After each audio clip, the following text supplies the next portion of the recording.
Yung baby na 2 years old, natagpuang patay, nahulog sa duyan. Sa bahay na yon, nakasarado, walang forcible entry. Ang nandun ay lolo, lola. Okay? Ang sabi ng lolo at lola, inaswang. So aswang daw ang pumaslang. Pero nung gumawa ng autopsy report, sabi ko, autopsy report natin, ipa-autopsy natin yung baby, of course, kasi ano yun, SOP yun. Lumilitaw na stab wounds. Kasi nung una, sabi ng lola, aswang yan kasi gas kasi may mga tusok-tusok sa kamay, sa tiyan.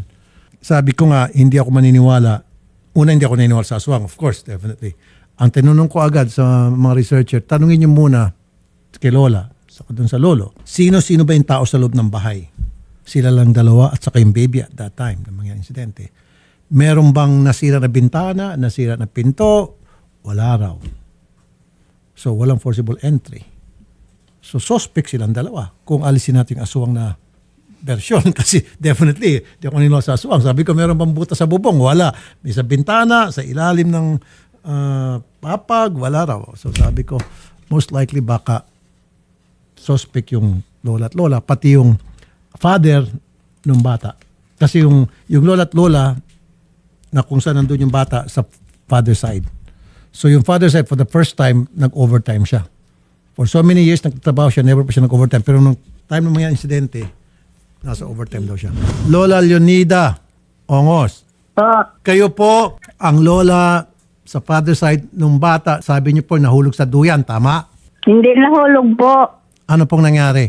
Ganito po. Yung mga alas 8 ng gabi, naglaro pa kami kasi marami pang tao dun sa labas. Opo. Dito lang kami sa loob, nanood lang kami ng cellphone. Opo. Pagkatapos, natulog na kami. Opo. Mga alas 11 ng gabi, nanghingi ng didi. Tinimplahan ko. Pagkatapos ng didi, natulog kami. Mhm. Mga alas 4 ng madaling araw, nagulat ako kasi nabagsak yung duyanan. Opo. Pagkabagsak, sabi niya, Mama, may dugo yung kamay ko, sabi niya. Sabi ko, hala, bakit?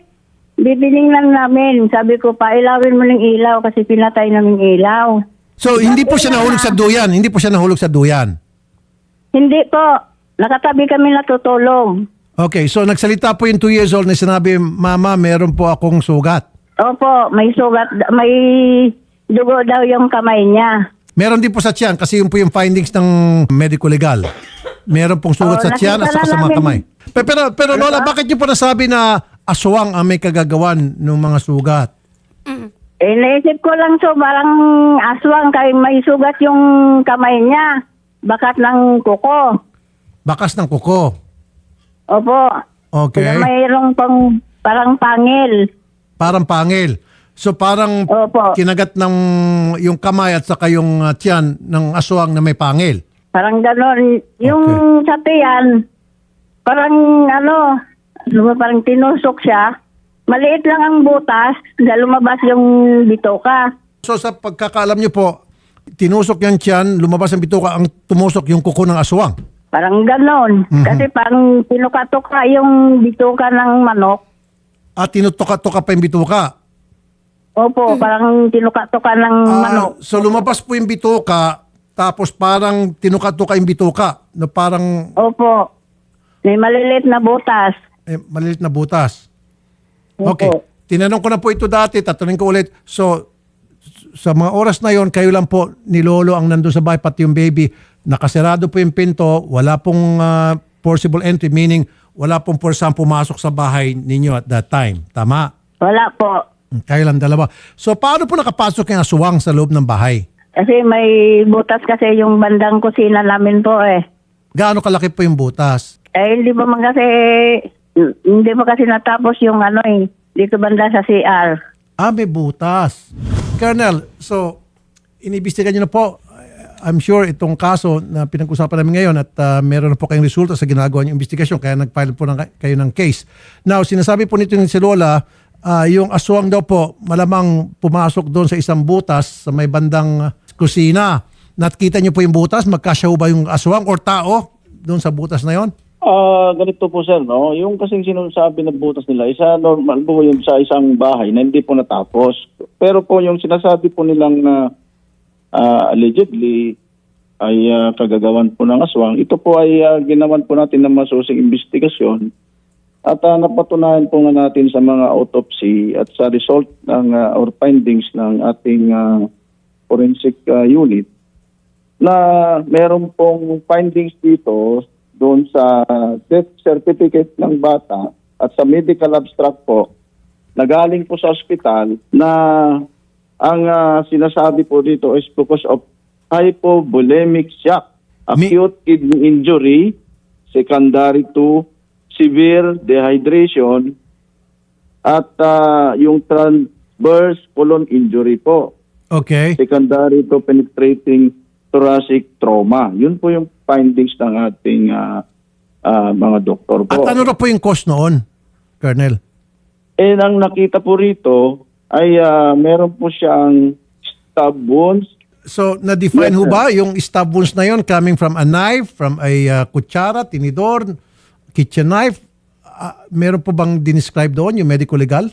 Kung anong klaseng blunt object ang nagamit para matusok yung katawan ng victim? Wala pong nakalagay kung ano po yung ginamit. Basta pong nakalagay is alleged yung puncture wound on the stomach po. At saka siyempre po yung sa yun po yung nakalagay sa findings po. Pero gumawa po kayo ng medical legal, gumawa kayo ng forensic examination. Opo. Meron pong parehas po ang findings po doon sa result po ng kanyang medical legal findings at saka po doon sa death certificate. So, base po sa inyong ginawang forensic exam na sabi niyo tumutugma sa sinabi ng doktor, so meron po talagang sumaksak doon sa baby. Yes po, meron pong penetrating stab wound. Penetrating stab wounds. At marami, ilan po Yes, yung ilang stab wounds po ang tinamo ng victim? Bali, 2 po sa katawan. O sa dibdib po. At Dibdib? meron din pong sa ulo. Particularly po dito sa malapit po sa tiyan, ang wound po ang wound. Okay. Meron daw pong nakitang gunting sa crime scene. Tama ba? May na-recover na gunting? Ayan. Meron pong na-recover na 2 gunting po. Yung Pero ito po ay ating dinaan po sa forensic unit para sa DNA. Pero nag-negative po ito ng blood stain. so, yung gunting na nakita sa crime scene, hindi po yung malamang na ginamit. Kasi nga po Wala nag-negative sa po blood stain. tayong basihan, wala po tayong matibay po na basihan sapagkat ito po ay negative sa blood stain. Ewan ko po kung may consider po natin ito at hindi po natin masasabi po kung ito po ay nagamit o hindi po. Okay. Now, ganito na lang po. Kasi hindi naman magkakaroon ng mga saksak yung baby kung wala talaga nagsaksak doon. Pero sinasabi naman ng lolo at lola, aswang daw may kagagawa noon. Siyempre, pagdating sa korte, kailangan po mapatunayan kung sino may kagagawan. Given na talaga may nagsaksak doon, meron talagang homicide na nangyari or murder. I don't know kung paano ang appreciation ng fiscal dyan, ng judge. Yes sir. At ito Someone nga po, who would have killed the child. The Yes, question, sir. big question now is who? Di po ba?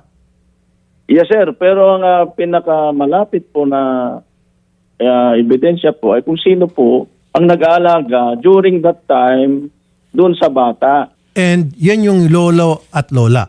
Yun po. At yun nga po, during the investigation, kung sino po ang may custody ng bata, ay siya po yung pwede nating i-consider na person of interest. Lola Leonida, willing ho ba kayo magpa-lie detector test, polygraph test? Opo. Willing pati si lolo? Hindi po. Okay, pati yung anak nyo, kasi yung anak yung tatay, yun yung tatay. Willing po kayong 3? Hindi po. Okay.